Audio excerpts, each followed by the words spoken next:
Jiroboye mama basimire abona babakwatireho bit babarabura okutwaza je okwe omuziti ebarabati zo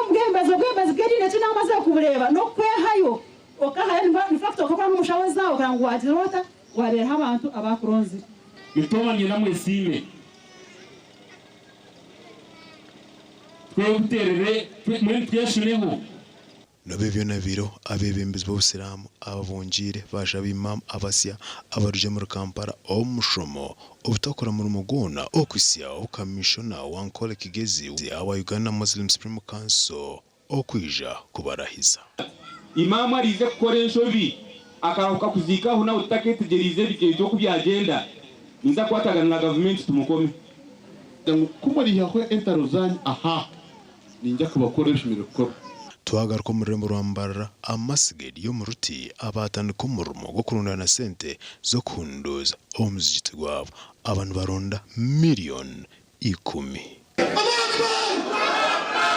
itakarukatewa umugenzi marehemu Haji Muhammad Rukwago mukerizo abantu twenda tukora fundraising twenda miliyoni 10 kunduza omuzigiti ogu abo kuba kuboneza bona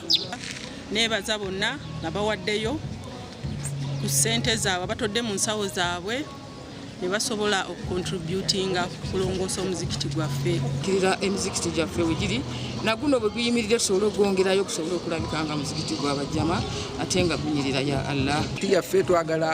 kusiiga erangi omuzikiti gwonna tukole emmanju eri wetufunira wudhu tusiiga amabaati tutereze wano tusiteekewo tayiruzi wonna omuzikiti gubenga mulungi kuba ffenna tulina we tusula nga walungi n'ennyumba ya Allah kikwasa ennaku okulaba nti si nnungi wakwenda kwatira okumbi k'Obusilamu nobasa kubaikira simu noti 758594 noti 7554 nari noti 7825 40 57